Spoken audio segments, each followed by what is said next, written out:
물론 이 참사의 원인은 철새일 수도 있고 로컬라이저일 수도 있습니다. 그러나 이 참사를 정치적으로 이용하려는 자들은 용서할 수 없는 것 아니겠습니까? 마치 민주당의 탓처럼 돌리려고 발악하고 어느 순간 모습을 감추더니 역시나 윤석열 오른팔 이상민 장관 더러운 꿍꿍이가 있었습니다. 무안공항 제주항공 참사와 관련하여 이상민 행안부 장관을 포함한 윤석열 오른팔들 원희룡 전 국토부 장관 등을 철저하게 수사해야 할 것으로 보입니다. 제주항공이 과거 반입 금지 품목 이송 등 항공안전법 위반으로 부과받은 과징금을 내지 않기 위해 전관예우까지 이용했다는 의혹이 제기되고 있습니다. 언론에선 전관예우라는 말을 쓰지만 전관비리라는 말도 적합해 보입니다. 세계일보 보도에 따르면 26일 더불어민주당 백혜련 의원실을 통해 입수한 항공사별 과징금 취소 청구 현황에 따르면 2018년부터 지난해까지 7년간 항공사 4곳의 과징금 부과 처분 취소 청구 건수는 총 14건이었습니다. 티웨이 항공이 6건으로 가장 많았고 제주항공 3건, 대한항공 3건, 아시아나 2건이었는데요. 그러나 실제 취소가 받아들여진 인용률을 보면 제주항공이 100%로 가장 높았습니다. 나머지 3곳 항공사 평균 인용률 25%였던 것으로 확인됐습니다. 제주항공은 3건 가운데 2건이 인용됐고 1건은 일부 인용됐습니다. 같은 기간 대한항공은 3건 중 1건, 티웨이 항공 6건 중 1건만 인용됐고 아시아나 항공은 2건 모두 기각된 것과 비교하면 이례적이라는 것입니다. 제주항공 측이 제기한 취소 청구 사례는 황당하기 짝이 없습니다. 리튬 배터리를 싣고 가다가 적발되거나 자동비행 조종장치 결함 시 대응 미숙을 보인 경우, 브레이크 장치가 작동되지 않았을 때 부적절한 조치를 취한 경우 3건으로 모두 안전과 직결된 사안입니다. 리튬 배터리 사건의 경우 행정심판을 통해 과징금이 90억 원에서 12억 원으로 줄었는데 제주항공 측이 이마저도 불복하고 행정소송으로 간 사례입니다. 그 결과 과징금 대신 인천 홍콩 노선 20일 운항 정지를 받았습니다. 당시 코로나19로 중국 노선을 운항하지 않고 있던 제주항공으로서는 최선의 결과를 받아낸 셈입니다. 자동비행 조종장치 사건도 행정심판 과정을 거치면서 당초 6억 6천만 원의 과징금이 3억 3천만 원으로 절반 깎였습니다. 그런데 이들 사건의 변호를 맡은 사람은 이상민 전 행정안전부 장관이었던 것으로 확인됐습니다. 이 전 장관은 당시 제주항공 모회사인 AK홀딩스 사회이사로 일하면서 자회사 사건을 수임했습니다. 문제는 이 전 장관이 2015년 11월부터 2017년 12월까지 행정심판을 담당하는 국민권익위원회 부위원장 겸 중앙행정심판위원회 위원장 출신이라는 점입니다. 제주항공이 전관예우를 염두에 두고 이 전 장관을 변호인으로 쓴 게 아니냐는 의혹이 불거지는 이유입니다. 이 전 장관은 해당 사건이 종결되기 전인 2021년 10월 사임하긴 했지만 명단에 이름을 올린 것만으로도 위원회의 압박이 될 수 있다는 지적이 나옵니다. 검사 출신 한 법조계 관계자는 보통 사건을 맡으면 맡자마자 위원회를 찾아가는 경우가 많다. 이미 누가 수임하는지 알게 되기 때문에 전관예우가 이루어지는 것이라며 이 전 장관의 사례에도 충분히 전관예우를 의심할 여지가 있다고 말했습니다. 백혜련 의원은 생명과 직결된 안전 문제임에도 경영 환경을 감안하여 봐주기식 행정제재로는 그 어떠한 실효도 거둘 수 없다며 더욱이 시정되지 않고 반복되는 경우에는 무관용의 원칙 적용이 필요하다고 지적했습니다. 이것이 바로 윤석열과 그 오른팔들을 모두 처단해야 하는 이유인 것입니다. 국민을 위한 것을 떠나 인간으로서 최소한의 도리라 할 수 있는 일들조차 외면하고 오로지 돈과 명예에만 눈이 멀어 있는 것 아니겠습니까? 이 인간들 끝까지 철저히 조사하여 평생을 후회할 법한 대가를 치르게 해야 한다고 생각하신다면 구독과 좋아요로 여러분의 분노한 민심을 표현해 주십시오. 양호열 증인, 네, 지금 소속과 하는 일 좀 말씀해 주시기 바랍니다. 저는 퇴직하고 무직입니다. 네, 그러니까 그동안 경호처 소속으로 있으면서 김용현 그 장관의 비서관으로서 일을 했었죠? 네, 네. 그 김용현 장관이 계엄 해제 후에 노트북과 휴대전화 파쇄하라고 했습니까? 저는 저에 대한 그 형사처벌의 우려가 있어서 증언 및 선서를 거부합니다. 증인님, 이거 다 이미 나온 사실이에요. 사실 지금 얘기한다고 해서 증인에게 불리할 것은 없습니다. 오히려 여기에서 증언을 거부하는 것이 더 본인에게 불리한 겁니다. 다시 한번 묻겠습니다. 김용현 장관이 노트북과 휴대전화 파쇄하라고 했습니까? 증언을 거부합니다.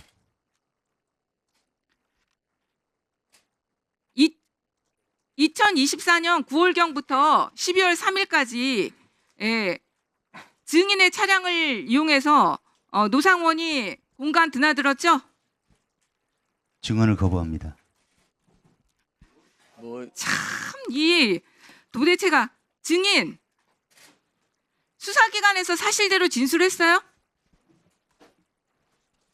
증언을 거부합니다.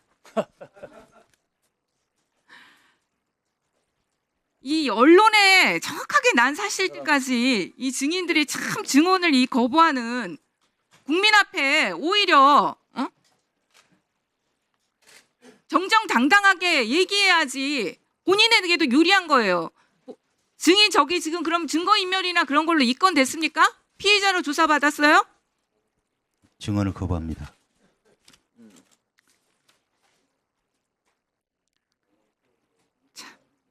일단 알겠습니다. 시간 끊어주세요, 위원장님. 네. 네. 이제 좀 이따 이제 그 의사진행 반호를 좀 추가를 하기로 하고요. 그다음에 그 조태열 장관님 나오세요.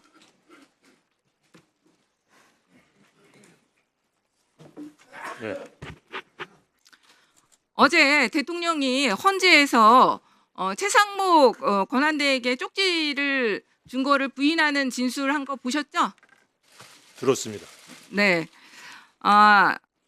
조태열 장관이 지난번 본회의에서 명확하게 9시쯤 도착해서 집무실로 들어가 보니까 너댓 분의 국무위원님이 미리 계셨고 앉자마자 비상계엄 선포를 할 생각이다라고 대통령님이 저에게 말씀하시면서 종이 한 장을 주셨습니다.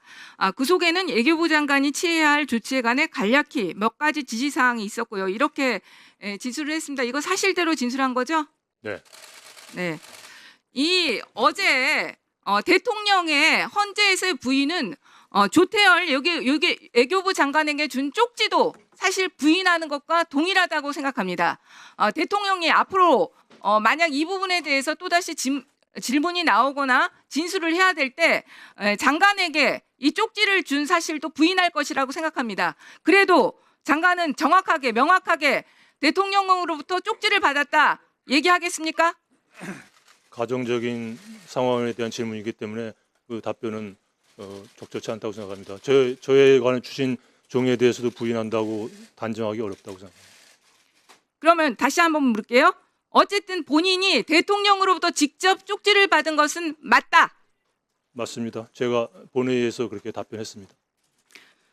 지금 대통령이 자신의 책임을 면하고자 정말 비굴하게 아랫사람들에게 모든 책임을 미루면서 부인하고 있습니다. 앞으로 그 전략은 저는 모든 헌재 탄핵 사건과 수사되고 있는 나서 기소됐을 때 법정에서도 마찬가지일 것이라고 봅니다.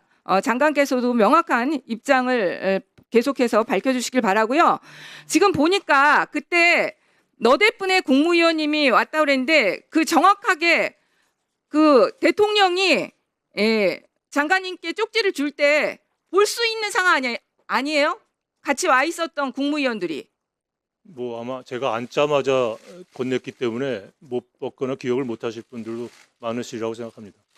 그때 있었던 사람은 4사람밖에 안 됩니다. 김용현, 박성재 법무부 장관, 이상민 행안부 장관, 한덕수 총리 딱 이 4사람이에요. 그리고 옹기종기 모여 앉아 있었을 거 아닙니까? 네. 그렇죠? 네. 그럼 못 볼 수가 없는 거예요. 그래서 이 국무위원들의 보지 못했다 진술이 너무나 제가 볼 때는 비겁한 겁니다. 사실 대통령 앉아 있고 그 주변으로 4명이 앉아 있는 거 아닙니까? 그렇죠? 평상시라면 그렇겠지만 그 상황이 워낙 충격적이기 때문에 기억 못할 수 있다고 생각합니다. 근데 어쨌든 대통령 앉아 있고 4명이 자기한테 준게 아니면 기억이 안 모여 될 있는 수도 건 맞고 바로 그때 대통령이 들어가자마자 장관에게 쪽지를 준 거 아닙니까? 네. 뭐 비밀스럽게 불러서가 아니라 4명이 앉아 있는 자리에서 준 거 맞죠? 그 사실입니다. 자, 다시 한번 한덕수 총리께 묻겠습니다. 보셨습니까? 안 보셨습니까? 제가 여러 번 말씀을 드렸는데요.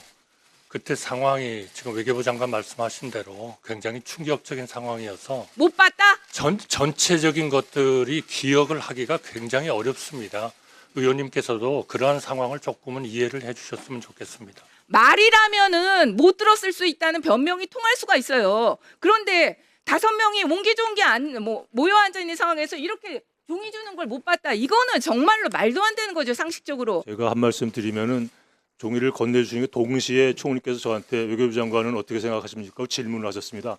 그래서 저는 동시에 종이를 건네받고 질문을 받았기 때문에 종이 내용을 들어볼 시간도 없이 반대 의견을 그 자리에서 바로 했기 때문에 그 섞여 있는 상황이라서 못 보실 수 있다고 저는 생각합니다. 그러면 더 볼 수 있는 상황이죠. 왜 그러냐면 아니, 대통령한테 제 말을 듣고 받는 순간에 총리가 질문했다는 거 아닙니까? 아니, 바로 그 의견 교환이 있었기 때문에 그 종이의 존재는 저밖에 인식 못할 가능성이 있다고 저는 생각합니다. 아니요. 그게 상식적으로 그런 것이 아니라 지금 총리가 장관을 보면서 질문을 하는 겁니다.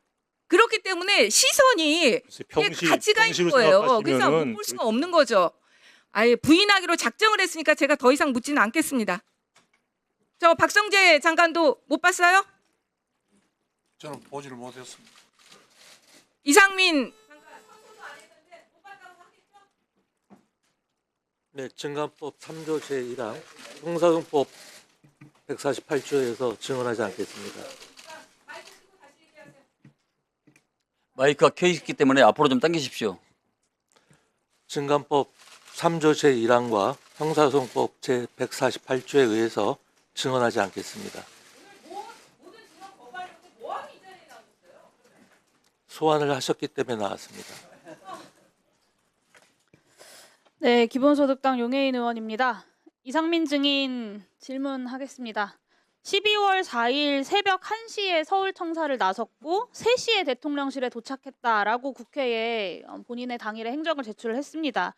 국회 계엄 해제 직후에 계엄이 지속되던 2시간 동안 어디 가서 뭐 하셨습니까? 증언하지 않겠습니다. 누구 만나셨습니까? 증언하지 않겠습니다. 박성재 법무부 장관도 새벽 3시에 대통령실에 들어왔고 그 이전 행적이 전혀 제출되지 않았거든요. 박성재 장관이랑 함께 있었습니까? 사무실에 있었습니다. 저는 본인은 사무실에 있었다. 그러면 2시 한 40분쯤 출발하셨다는 말씀이신가요? 그 정확한 시간은 모르겠습니다. 그 사실관계를 좀 제출을 해주세요.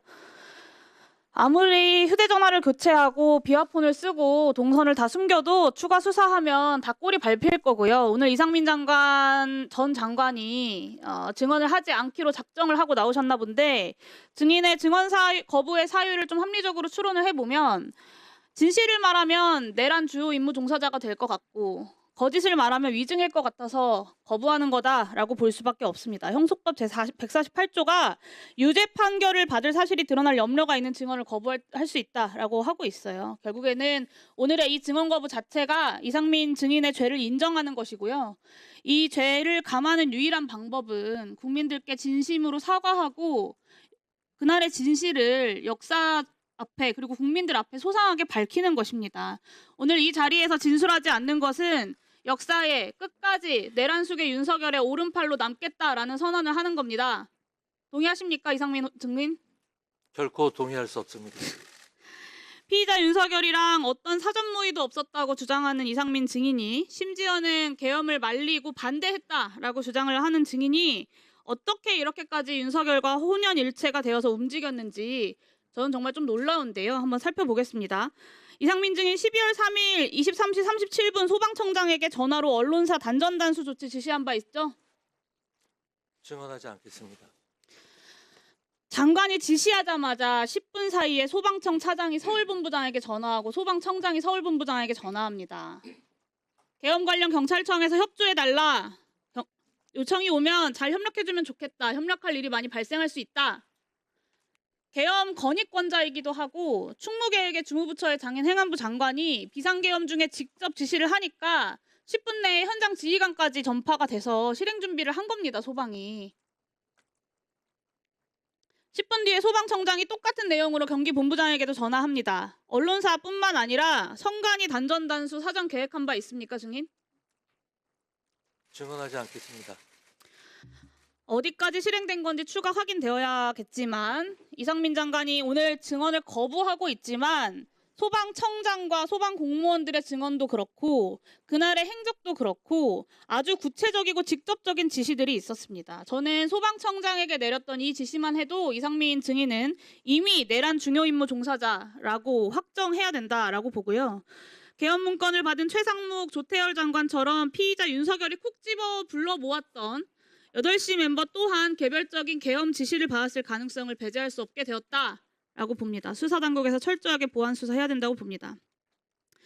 다음 23시 30분 윤석열이 조지호 청장에게 수차례 전화해서 국회 들어가려는 국회의원들 다 체포해, 잡아들여, 불법이야, 포고령 위반이야, 체포해라고 지시 압박합니다. 그때 이상민 증인 뭐 했는지 기억하시나요?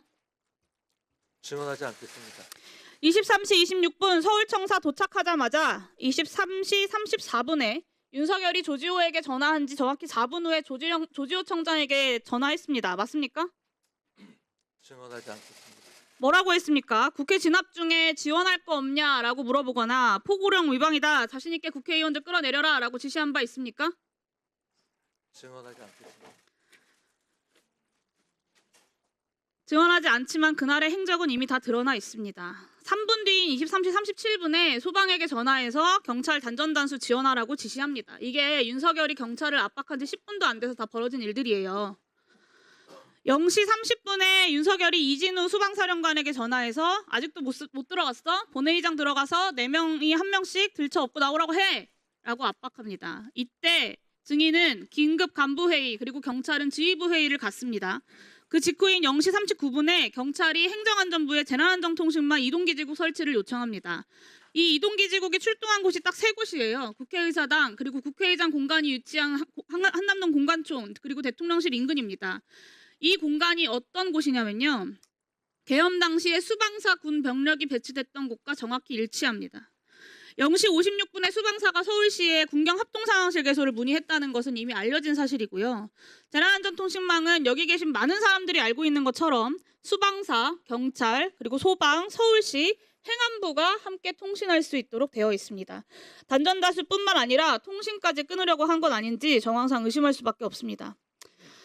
다음입니다. 비상계엄 해제 의결 이후에도 장관은 경찰국장을 통해서 경찰 상황을 수시로 확인을 했어요. 이동기지국을 그대로 아침까지 배치를 했고 4일 아침 외출하고 국무위원 간담회하고 저녁에 안가에서 회동을 합니다. 계엄 수습책 논의에 앞장선 것으로 보여요. 그리고 그 다음날 국회에 출석해서 처음으로 고도의 통치 행위라는 변론 방향을 제시를 합니다. 실제 이상민 행안부 장관의 행적은 계엄을 적극적으로 지휘하고 지원한 것으로 해석할 수밖에 없습니다. 경찰 소방의 내란에 동원하고 국회에서는 고도의 통치행위 운운하면서 변론 방향 제시하고 꼬리 밟힐까 봐 더 이상 증언하지 않으려고 사퇴하고 숨죽이고 기다리고 있었던 겁니다. 소방청장 때문에 꼬리 잡히지만 않았어도 거짓말 그 자리에 앉아서 뻔뻔하게 하고 계셨겠죠. 지금처럼 증언을 거부하지 않고. 그렇지 않습니까? 이상민 증인이야말로 재범 우려 그리고 증거인멸 우려가 크고요. 그리고 혐의 또한 내란 중요 임무 수행으로 중합니다. 다른 이미 중요 임무 종사자들이 다 구속되어 있는 형평성을 고려할 때 수사기관에서는 이상민 증인을 즉각 구속 수사해야 한다라고 판단합니다. 이상민 증인 동의하십니까? 증언하지 않겠습니다. 네, 오늘의 이상민 장관의 이 비겁한 역사 죄인의 모습을 국민들은 똑똑히 기억할 것입니다. 그리고 역사가 반드시 네, 이상민 장관님. 네. 이상민 장관 입장에서 역지사지로 이해하는 측면도 있습니다만은 누구나가 형사소출을 당하거나 또 유죄 판결이 사실이 드러날 경우에는 증언을 거부할 수도 있습니다. 그러나 반면에 정당한 이유 없이 거부하면 이 또한 3년 이하의 징역과 3천만 원 이하의 벌금을 받는 것도 사실입니다. 그러나 이 역사적 또 현실적 이 법적 제재 또 증언에 관한 거부를 떠나서 이 중차대한 역사적 시점에서 옳고 그름의 시비곡절은 곡학 아세의 자세가 아닌 국민을 위해서 정말 역사의 기록은 그 유물을 떠나서 반드시 남겨야 되지 않겠습니까? 이 소중한 시간에 거부한다 이러면 저는 안 된다고 생각합니다. 다시 한번 재고를 촉구합니다. 위원장님, 제 의견을 말씀드려도 되겠습니까? 자, 일단 증언 질의응답 가운데서 일단 말씀해 주십시오. 자, 예, 윤건영 의원 말씀하세요. 국정원장님, 그 국무회의 갔다 와서 12월 4일 날 한 1시쯤 정무직 회의를 소집했습니까? 아닙니다. 12월 3일 11시 30분으로 나중에 저희 실무자들하고 11시 30분. 그때 맞습니다. 이제 홍장원 1차장도 앞에 앉아서 그 조금 전에 방첩사 지원하라는 지시를 대통령으로 전화를 받았다라고 보고를 받았다고 했죠. 정무직 회의에서는 이 얘기를 하지 않았습니다. 그럼 언제 이 사항을 알았습니까? 정무직 회의가 끝나고 네. 제가 이제 나가려고 하는데 다시 본인이 혼자 찾아와서 그때 저한테 대통령 전화를 받았습니다. 아마 제가 원장님이 제가요 원장이 외국에 있는 거로 생각하신 것 같습니다.라고 얘기를 했고 그 다음에 방첩사를 지원하라는 말씀을 했다 이렇게 얘기를 했습니다. 그때가 몇 시쯤이었죠? 정무직 회의 끝나고 바로니까 제가 한 10분쯤 회의를 했다고 저희 실무자들이 기억하니까 뭐 11시 한 50분이나 뭐 45분 50분 네. 그거간일 겁니다. 정무직 회의할 때 조금 전에 얘기한 것이 국정원은 뭘 할지 모르니까 비상계엄 때 스터디를 해서 아침에 정무직 회의하자고 지시했다 했죠. 그렇습니다. 다양한 아이디어를 내라는 거 아니겠습니까? 그리고 그 끝나고 홍장원 1차장이 방첩사 지원하라는 대통령 전화를 보고했는데 무슨 지시는 했는지 모르겠다라고 얘기했죠. 말씀드려도 됩니까? 예. 우선 정무직 회의에서의 얘기는 그 당시 어느 한 정무직은 저한테 그거는 법령과 매뉴얼을 찾아봐야 될 것 같다. 아니 저 묻는 답변 그래서 제가 아이디어를 내자는 게 아니라 하게 되어 있는 해가 그러니까 하게 돼 있는 일이 뭐냐 뭐 그런 거 아니겠어요? 그리고 또 스터디 하라고 그다음에 묻는 것만 답하세요. 그다음 방첩사를 지원하라고 했는데 조금 전에 무슨 지시인지는 몰랐다 하는데 이것은 말이 안 되죠. 대통령 지시가 방첩사 지시한 건데 뭐인지 확인을 안 했단 말이에요. 홍장원 1차장은 당연히 얘기했을 것이고 그리고 나서 그 다음날 홍 차장이 오후에 야당 대표한테 한번 전화 한번 하시죠. 이것이 어떻게 정치적인 중립 위반이죠? 전화하라는 아이디어를 내는 것이. 저는 그런 민감한 상황에서 한 번도 연락을 하지 않던 야당 대표에게 국정원장이 전화를 하는 것은 정치 개입이라고 생각을 했습니다. 그렇게 판단했습니다. 그러면 그 국정원장은 저한테 전화하고 저하고 개인적으로 만나면은 정치적 중립 위반한 거 아닙니까? 김병기 의원님 제가 아는 분이니까 연락할 수 있다고 봅니다. 이재명 대표는 저는 한 번도 악수도 해본 적 없는 분입니다. 그것은 좀 말도 안 되는 이유죠. 홍장원 1차장이야말로 실제 이번에 차관 장관급 중에 유일하게 대통령 지시 이거 잘못됐다는 걸 하고 묵살을 함으로써 국정원을 살렸어요. 사실은. 차관급 이상 중에 유일하게 홍장원 1차장만 이것은 너무나 잘못됐다 인식하고 이걸 뭉갠 겁니다. 국정원을 살렸고 조태영 원장을 살렸어요. 만약 그 지시대로 했으면은 여기에 지금은 단순히 제가 봤을 때 부하 수행 정도 걸릴 텐데 만약에 그 홍 차장이 했으면 어떻게 되겠어요? 중요 임무 종사자로서 지금 여기 안 있고 구속됐을 거예요. 그런데도 말도 안 되는 뭐 전화하라는 아이디어 낸 걸 가지고 정치적인 중립 위반으로 사표를 써라? 이거 월권행위 아니에요?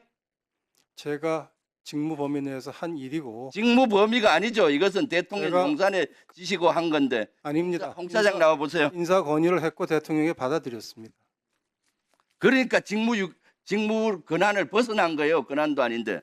저는 인사 건의를 할 당신을 살린 사람을 그렇게 내치는 게 어디 있어요?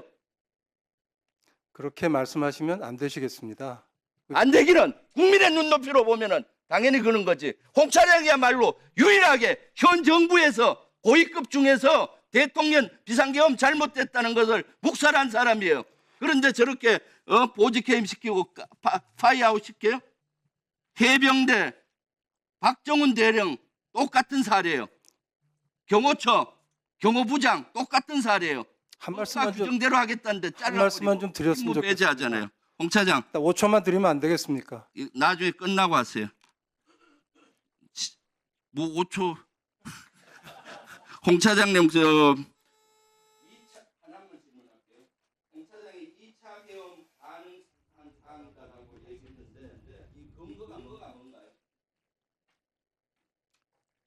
예, 제가 12월 6일 11시 반경에 정보위원장실에서 정보위원장과 여야당 간사에게 12월 3일과 관련된 부분에 있어서의 상황 설명을 해드렸습니다. 그러면서 이거는 제가 추정이자 판단이지 어떤 정보 보고에 근거한 부분은 아니지만 정보 관료로서의 오랜 경험상 지금 최근에 있는 사항을 판단해 보니까 2차 계엄까지는 안 나더라도 최소한 2차 군사 개입의 가능성이 대단히 크다라고 정보위원장께 보고 드린 건 사실입니다.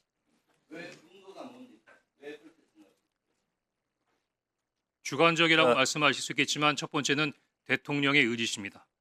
제가 그 비상계엄 이후에 여러 가지 부분에 있어서의 움직임을 볼 때 대통령께서는 비상계엄이 잘못됐다 또는 대통령 국민에게 사과해야 될 부분이다.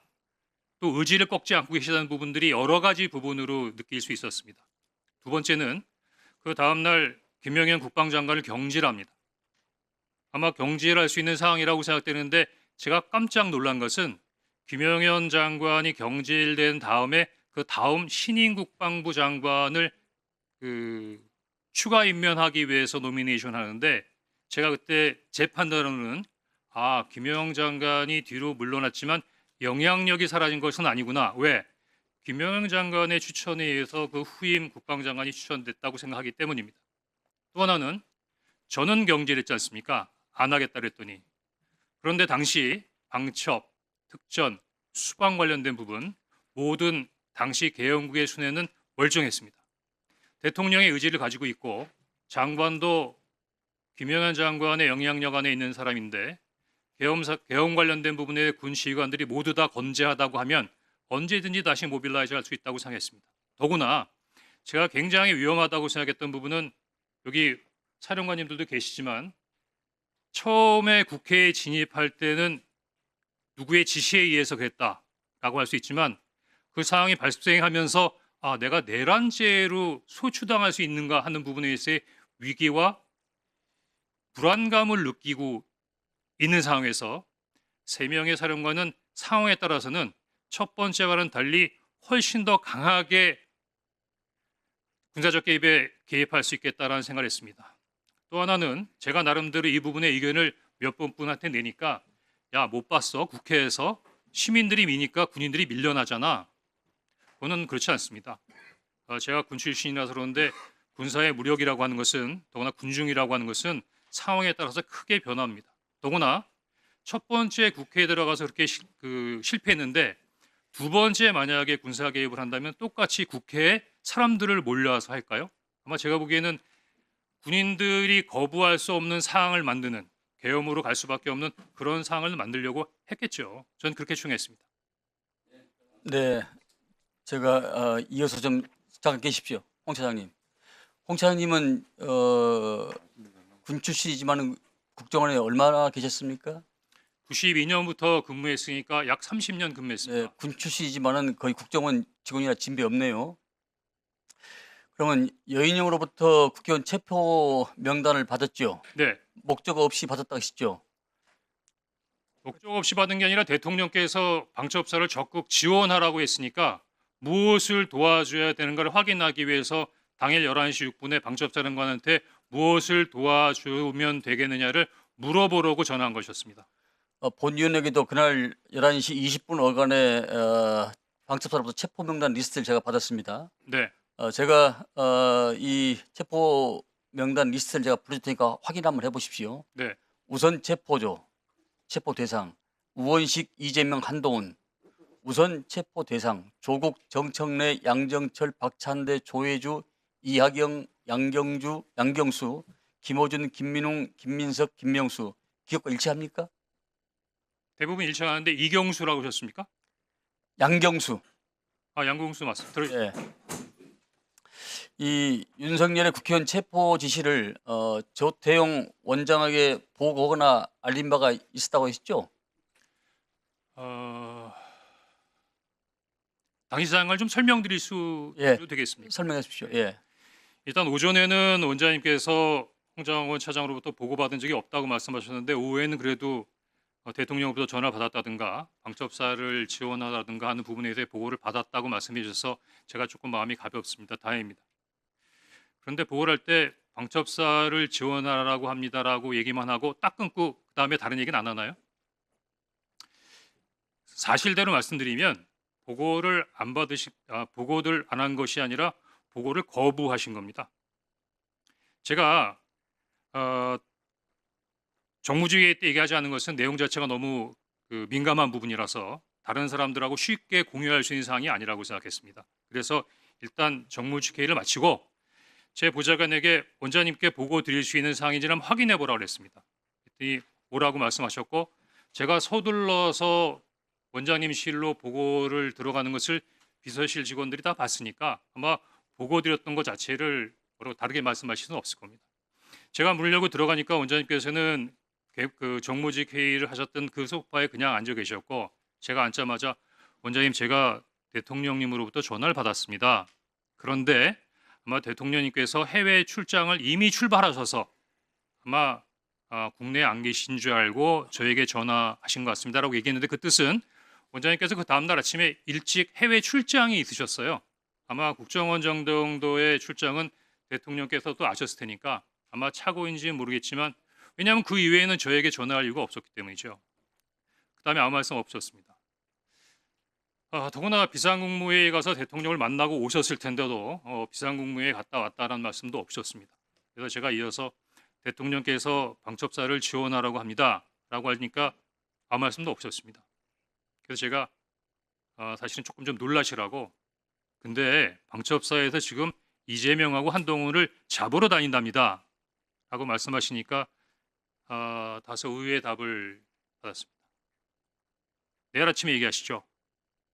그래서 아니 지금 내일 아침에 말씀드릴 수 있는 사항이 아니잖아요. 더구나 정무직 회의도 지금 TV에서는 계엄군과 시민, 경찰, 국회 관계자들이 엉켜서 정말 국가의 초유의 위기 상황으로 치닫고 있는데 국가안보를 책임지고 있는 순회 회의에서의 어떤 결론이 내일 아침에 얘기하시죠? 그럼 그 야간 동안은 뭘 한다는 겁니까? 그래서 제가 원장님께 방첩사를 지원하라는 대통령의 지시가 있다고 하면서 방첩사에서 한동훈과 이재명을 잡으러 다닙니다라고 말씀드리니까 내일 아침에 얘기하자고 말씀하셨고 그래서 제가 원장님 그래도 최소한의 업무 방향이나 지침은 주셔야죠. 그렇게 말씀드렸더니 그 앉았던 소파에서 일어나서 가버리셨어요. 더 이상 보고 드릴 수가 없었습니다. 그것을 우리 홍 차장께서는 원장이 정치 개입이라고 판단했다고 생각하십니까? 제가 보기엔 지금 원장님께서 정치 개입이라고 판단하는 것은 그 내용이 아니라고 생각합니다. 그 정치 개입이라고 원장님께서 말씀하신 건 다른 얘기인데요. 그 다음 날 11시 30분 정무직 회의가 끝나고 난 다음에 원장님께서 이런 제의를 하십니다. 통상 일주일에는 한 번이나 두 번 정도 정무직 회의를 하는데 상황이 엄중하니까 우리 매일 아침마다 티타임을 하면서 상황 관련된 부분에 대한 대처 협의를 합시다. 저는 그거를 아침마다 9시에 원장님하고 티타임 하면서 이런저런 부분에 대해서 업무를 협의해야 한다고 생각했고 그러면 원장님께 어떤 아이디어를 드릴 수 있을까라는 생각을 했습니다. 그래서 5일날 오후 정도로 기억이 되는데 그때 오전에 야당 대표께서 비상계엄에 군을 동원해서 도리어 북한의 군사위협이 더 가중되는 면이 있다라는 발표를 하시면서 조금 북한 군사에 대한 북한의 군사 위협에 대한 약간의 불안감을 느끼시는 말씀을 하셔서 그래 맞다. 지금 비상계엄은 대통령께서 직접 하신 부분이니까 대통령실에서 할 수도 있는 부분도 아니고 국회도 이렇게 혼란스러운 상태에서 그냥 원장님께서 야당에다가 얘기해서 북한 관련된 부분 한반도의 안보 상황 우리 국정원이 잘 관리하고 있습니다. 해외 관련된 부분의 동맹과도 잘 소통하고 있고 국내 사회 질서도 잘 나름대로 관리하고 있으니 국정원이 앞으로 나름대로의 어떤 비상계엄 이외의 여러 가지 부분에 있어의 국면을 잘 감당하겠습니다. 그렇게 전화 한 번 하는 게 없겠느냐고 브레인스톰 차원에서 그냥 건의드린 겁니다. 물론 네. 이것 때문에 원장님이 저를 경질했다고 생각지 않습니다. 가만히 계세요. 왜냐하면 지금은 다들 알고 계시지만 12월 6일만 하더라도 이런 사항에 대해서는 알고 계신 분이 많지 않았기 때문에 아마 원장님께서도 12월 6일 날 당일날 12월 3일 날 홍장원이가 대통령 말 안 들어서 경질한다는 말씀을 하실 수 없으셨을 겁니다. 다만 거기에 대한 이유로 그 이야기를 하신 것 같고, 다만 제 입장에서는 대단히 억울하고 문제시되는 게 대부분 잘 자세히 보시지 않으면 잘 모르시겠지만 국정원법 11조에 보면 국정원 직원이 정치 중립을 위반하면 7년의 징역에 처할 수 있도록 되어 있습니다. 그러면 원장님께서 평소와 다르게 11월 6일 12시에 국정원장께서 이례적으로 자청하셔서 기자회견을 한 상태에서 홍장원 차장을 정치 중립 의무의 위반으로 인사경질했다고 하는 부분은 죽으라는 거예요. 사법적으로 매장하겠다는 겁니다. 근데 그게 말씀으로 끝나지 않았습니다. 그 다음 날 네이버를 쳐보면 금방 알 수 있는 시민단체에서 저를 고발했고, 12월 8일 그날이 대통령의 탄핵이 기각된 그 다음 날 저는 검찰로부터 시민단체가 고발한 정치중립 의무 위반 혐의로 피의자로 검찰에 출두하라는 통보를 받습니다. 그러면은 그 정도면 국회에 공익제보 보호를 요청해야 되는 상황 아닙니까? 네, 맞습니다. 자, 그러면 우리 홍 차장께서는 경질당한 것이 정치적 보복으로 느끼셨겠네요.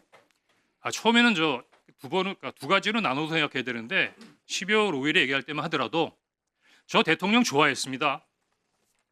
시키는 거 다 하고 싶었습니다.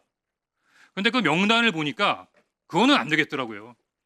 예를 들어서 위원장님 집에 가셔서 편안하게 가족들하고 저녁 식사하고 TV 보시는데 방첩사 수사관과 국정원 조사관들이 뛰어들어서 수갑 채워서 벙커에 갖다 넣었다. 대한민국이 그러면 안 되는 거 아닙니까? 그런 게 매일매일 일어나는 나라가 하나 있습니다. 어디? 평양. 그런 일을 매일매일 하는 기관 어디? 북한 보위부. 이상입니다. 그래, 한 가지만 마지막 질문 드리겠습니다. 그 국정원 쪽에서 한동훈 대표한테 체포와 관련하여 이러한 전화를 한 바가 있습니까? 그러니까 저를 물어보시는 겁니까? 국정원을 얘기하시는 겁니까? 그러니까 차장님을 비롯한 국정원 내에서 일단 저는 방금 그 여당 의원님이 말씀하신 것처럼 한동훈이라는 분을 TV 이외에서는 뵌 적이 없고요. 전화 통화한 적 없습니다. 다만 국정원 내에서 어떤 일이 있었던 거에 대한 관련된 사항에 대해서는 특별한 정보 없습니다. 네, 알겠습니다. 들어줬습니다. 위원장님 자, 혹시 자, 부승찬 의원 위원장님 혹시 저도 조금 말씀드릴 기회가 없겠습니까? 이따가 아니 그건 자 의원님들 가만히 있어 봐요. 위원장인 제가 추가 질의를 했잖아요. 그럼 제가 또 추가 질의를 할 테니까 잠깐 기다리시라고. 윤석열 탄핵이 끝까지 완결되고 윤석열과 김건희가 쓴 혈세도 전액 강제 회수해야 한다고 생각하신다면 구독과 좋아요 부탁드립니다. 여러분의 민심이 표현되어야 할 때가 됐습니다. 시사소담이 24시간 365일 여러분과 함께 싸우겠습니다.